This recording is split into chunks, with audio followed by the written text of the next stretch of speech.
Bon, bah écoutez, je me présente. Je m'appelle Salem. Et je suis un arabrou. Arabrou. Pendant longtemps, j'ai pensé que c'était une malédiction. Maintenant, j'en suis sûr.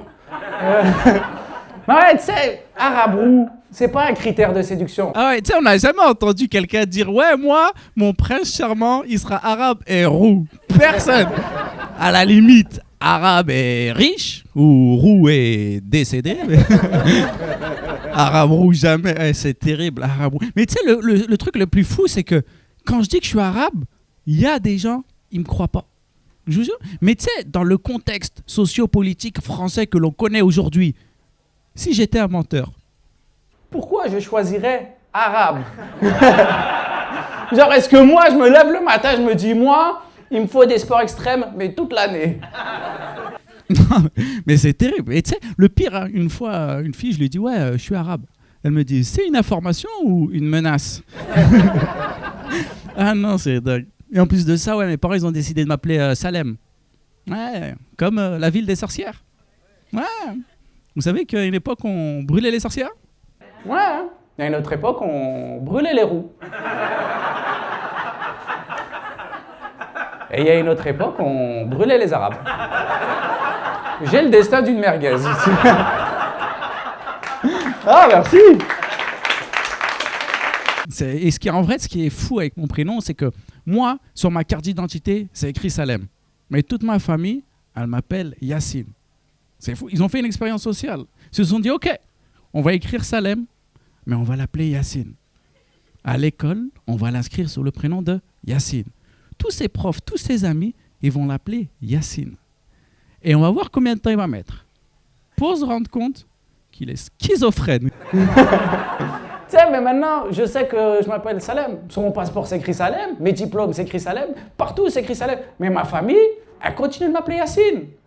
Peut-être ils se disent combien de temps il va mettre pour se rendre compte qu'on n'est pas sa famille. Là, j'ai déménagé. Avant, j'habitais à Boulogne. Là, j'ai fait une expérience au Québec. Il y en a qui sont allés au Québec ou pas? Ah ouais, beaucoup. Ici, quelqu'un dit oui par là. T'as vécu là-bas? C'est incroyable. C'est quoi que tu as retenu le plus? Les queues de castor. Bon, pour ceux qui savent pas, c'est pas ce que vous croyez, parce que ouais, il a l'impression qu'il est dans un délire chelou. C'est des espèces de gaufres sucrées, etc. Mais c'est vrai, c'est incroyable. J'aimerais le partager avec tout le monde. Moi, j'ai vécu 2 ans au Québec et je te jure, je suis revenu en France encore plus musulman. Vous inquiétez pas, je ne me suis pas radicalisé. Mais, je ne me suis pas radicalisé, c'est tout. Et en fait, je vous explique, là-bas, l'année dernière, il y a eu une éclipse totale. Je ne sais pas s'il y en a qui ont déjà vécu ça, c'est incroyable. C'est un phénomène fou. Et moi, ça m'a ému. Je te jure, ça m'a touché. Et je ne pensais pas que, genre, un phénomène physique, ça allait autant m'émouvoir. Et j'ai vécu ça avec mes camarades. Et moi, comme je vous ai dit, je suis musulman. Et j'ai vécu ça avec mes camarades. Et eux, ils étaient là, waouh, c'est de la magie. Moi, j'étais, mais Allahu Akbar. On a réussi à voiler le soleil. Ah ouais, non, c'était fou, c'était zinzin cette expérience. Parce qu'avant, juste avant ça, j'habitais à Paris, à Boulogne. À côté du bois de Boulogne. Il y en a qui connaissent ou pas le bois de Boulogne? Ouais? Tu connais? Derrière, t'as Poucave direct. C'est qui derrière qui connaît? Toi, madame? Tu connais quoi au bois de Boulogne?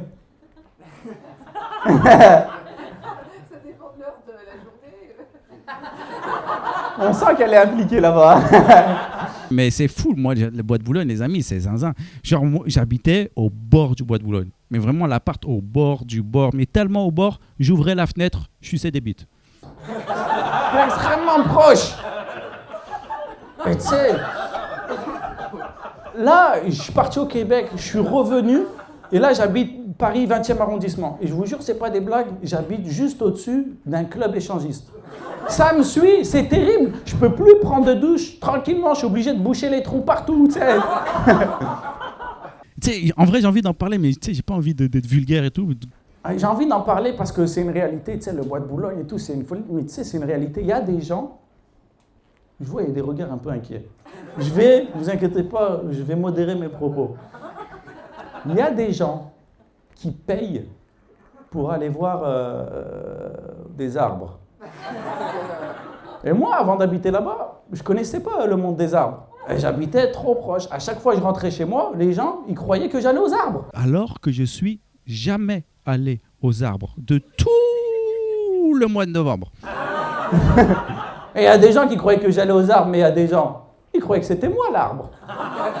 Un jour, je rentre du taf et un mec qui me demande « Ouais, c'est où la rue du bonheur ?» Moi, grand philosophe, tu connais. Je lui dis « Écoute, frérot, le bonheur, il est au fond de toi. » Ouais, il me dit « Non, il est au fond de toi !»